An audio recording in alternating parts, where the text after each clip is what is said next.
Before the break, I do want to just let you share two other MCU films that you must see or should see before watching Infinity War. Yeah, so I'll give two short little snippets. And really my list was kind of affected after we saw Infinity War based on what characters and storylines we're focused on. So first I mentioned Doctor Strange, 2016 film directed by Scott Derrickson and starring Benedict Cumberbatch. So basically it follows the story of this doctor, Dr. Strange, and after he's in an accident, he loses the use of his hands, and that's really where he's found his identity. And so the film's about him finding his identity through this mysterious enclave that he comes across and kind of learning how to rebuild his life, and obviously do so in a superheroic way, in a magical way. And there's a particular stone, we talked about the Infinity Stones, the Time Stone. The Time Stone, and that's an important part both of Infinity War, but it's first discovered and talked about and used in Doctor Strange. This film, I said, it has a lot of inspiration from other reality bending films. A lot of shots will very specifically remind you of Inception. Absolutely. If you've seen that film, yeah. You know, scenes with the city coming and like going upside down and stuff. Some very trippy shots. It didn't necessarily bother me, but I didn't love because I felt like I'd seen it before. Yep. But still very impressive effects. I said personality-wise, he's close to a Tony Stark type of character. He has an ego, but then after he goes through tragedy, he kind of confronts that and starts to use his power for the betterment of humanity. Fun musical score, and I gave it a B overall. Yeah, and there's, in Infinity War, there's a really fun play on his name, Doctor Strange, that Spider-Man has a little fun scene with. All right, the next movie that should be watched before Infinity War. Thor Ragnarok, 2017, not been out too long, but honestly it's already one of my favorites in the MCU because they really treated it like a comedy. Taika Waititi is the director of the film and starring Chris Hemsworth. Yeah, that's quite a name. Allergy season. Yeah, bless you. So after Hela imprisons Thor on this unknown planet, he finds himself just kind of trapped there and trying to kind of fight for survival, and he encounters a few fun other heroes on the way. I won't spoil it in case you haven't seen it yet. But really a fun team up with Thor creating his own team, the Avengers. Yes. And trying to get back to keep his homeworld from being destroyed. So this is just a completely different iteration of Thor than we had seen up until this point. So much funnier, so much more self-aware, and it was just great to see because, you know, when you've got a character as powerful as this one, if he's taking things so seriously, it kind of like almost becomes a laughing point anyway. So the fact that they went ahead and made this comedic, and Chris Hemsworth just has great comic timing. Yeah, he does. The line delivery, like, Yeah. He's become one of my favorite actors, especially for that comedy delivery. He was one of the highlights in Ghostbusters. Yeah. I thought, Oh, a couple years ago. And this movie also, this movie ends right where Infinity War begins. Exactly, which So is why that's- it's an important view if you're wanting to catch up and watch Infinity War.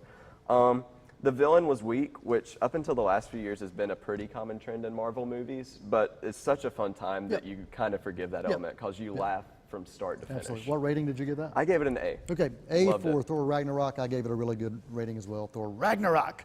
We're going to take a break right here on Meet Me at the Movies. We'll be back with Kathryn reviewing a movie that makes her feel pretty, and also she will give us her Take 5 Marvel Cinematic Universe films you should see before you watch Avengers Infinity War.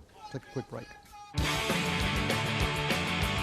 They're gonna put me in the movies.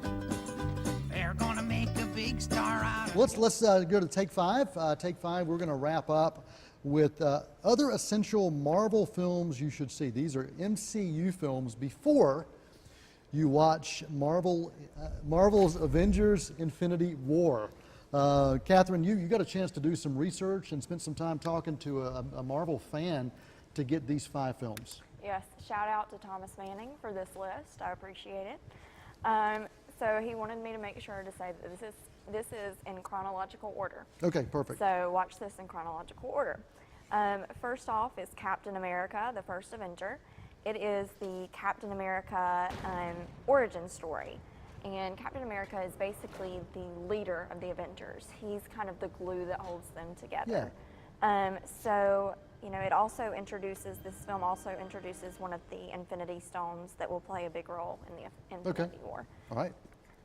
Next up is the Avengers, and this actually shows the first interaction between the Avengers team, and the storyline is actually referenced in the newest movie, so this film storyline. And Thomas wanted me to make sure to say, important to stay through the credits. Yeah, for all these movies, stay through the credits. That's a big thing That's for a all these given movies. with Marvel. It is. It really is. Yeah. Next up is Guardians of the Galaxy Volume 1, which is actually one of my favorites Yeah. in this MCU. So this is a group of superheroes, and they're from a different galaxy, a different planet, outer space, and so all of this is kind of a different setting from what we're used to seeing. A lot of fun. It's a fun movie. And they're fun very characters too. The casting was perfect on this, Yeah. and the storylines I really like. Guardians of the Galaxy. Also great music. Yeah, great music too. Absolutely. And Greg plays a lot of that music with his band. What's your band called? You don't know? Yesterday. Yeah. Yeah. Yesterday. Well, yeah. Yeah. Music of Yesterday. Yeah. Well. So anyway, good. Thanks music. for the plug, Noel. There you go. No worries. That's why I'm here, man. That's why I'm here. Or All you right. can learn more about us at yesterdayband.com. There you go. There you go. And we're on Facebook All right. and Instagram and Twitter. All right. Number 4 for Take 5. So Avengers Age of Ultron. This was actually one of the first MCU movies I saw, so it was kind of out of order. Right. But this introduces yet another Infinity Stone, as well as 2 more major characters. Yeah. And this is the team's second big interaction together, and it kind of sets up the storyline for the Infinity War. Yeah, and also it's a movie. I was talking to Christian about it. If you look at it, it's really the Frankenstein storyline in many ways. How you know the creator and the creation kind of have battle with each other. So pretty interesting there. Yes, and the last one is Captain America Civil War, and so this film actually shows kind of the discord between the Avengers, and they actually split up and battle each other, so that's why it's the Civil War. And that plays a big role too with this particular film too. that's what Thomas was saying. It makes it kind of all the more important knowing that they have to come together for this big, huge war, an Infinity War. And it introduces a few more significant characters to the Infinity War storyline. Great, awesome. Kathryn and Christian both great job on that. Once again, I'll just recap those. Chronological order, get your notepad. Captain America, First Avenger from 2011, The Avengers from 2012, Guardians of the Galaxy from 2014, Avengers Age of Ultron 2015, Doctor Strange from 2016, Captain America Civil War from 2016, and Thor Ragnarok from 2017. Wow, it's a heck of a lot of movies, but those films, if you watch those, you will definitely be prepared for Infinity War. Any other thoughts or comments before we wrap things up, Mr. Tillman? No. Thanks for joining us right here on C19 TV's Meet Me at the Movies. Till next time, I'm Noel T. Manning II. That is a wrap. Happy train.